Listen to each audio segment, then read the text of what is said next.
রাজনীতির ঊর্ধ্বে থেকে তারা সমাজকে সেবা করুন, বাচ্চাদের শিক্ষা দিন। সবাই সমান নয়, কথাও আমি নিশ্চয়ই বলবো। অনেকে কাজও করছেন, তাদের সম্বন্ধে আমাদের কোনো অভিযোগ নেই। যারা আন্দোলন করছেন তাদের সম্বন্ধে আমার কোনো অভিযোগ নেই। আমার অভিযোগ একটাই, কাউকে আটকে রাখা জোর করে যায় না, রাস্তা অবরোধ করে মানুষের ক্ষতি করা যায় না, এটা কারো কাজ নয়। এবং এতে বাইরের লোকেরা আছে, টিচারের সংখ্যা কম, বাইরের লোকের সংখ্যা বেশি। এই তো দেখছি মেয়েরা বলছে প্রেগনেন্ট মাদার বাড়ি যেতে দিচ্ছে না।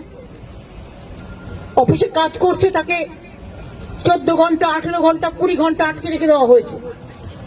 একটি মেয়ে পরীক্ষা দিতে গেছে, পরীক্ষার্থী, সে বারবার বলেছে আমি বাড়ি যাব, আমার বাড়ির লোক চিন্তা করবে।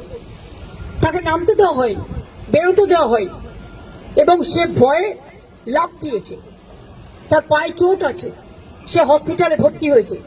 মনে রাখতে হবে না, আগে আমরা মানবিক মানুষ, মানবিকতাকে শ্রদ্ধা করলে তাকে ভালোবাসা যায়, তাকে সম্মান করা যায়। আমি আন্দোলনের বিপক্ষে নই, কিন্তু আন্দোলন করারও একটা লক্ষ্মণ রেখা আছে। আমার যেমন অধিকার নেই কাউকে বাধা দেবার, অন্যেরও অধিকার নেই আমাকে বাধা দেওয়া। আমি তো বলবো আপনারা এখানে না করে আইনে লড়াই করুন, আমরা পুরো সাহায্য করব। আমরা নিজেরাও তো করছি, আমাদের সাধ্যমতো আমরা করছি, আমরা তো ওদের বিপক্ষে নই। কিন্তু কোন রাজনৈতিক দল যদি মনে করেন রাজনৈতিক দল জলঘোলা করবেন, তাহলে সেই রাজনৈতিক দলকে আমার কোয়েশ্চেন থাকবে, কোর্টে গিয়ে কেসটা তো আপনারা করেছিলেন, এটা করা কি ঠিক ছিল? জাস্ট এই পর্যন্ত ব্যাপারে আমি কিছু বলি না, যা করি আইনি करी आईनत। दीदी उत्तर बंगाल के बारे में थोड़ा क्या है आपका? नहीं, उत्तर बंगो का प्रोग्राम है, आज चेंबर्स का मीटिंग है, कल भी हमारा पब्लिक डिस्ट्रीब्यूशन प्रोग्राम है, परसों भी हमारा एडमिनिस्ट्रेटिव रिव्यू मीटिंग है, उसके बाद हम वापस चलाएंगे।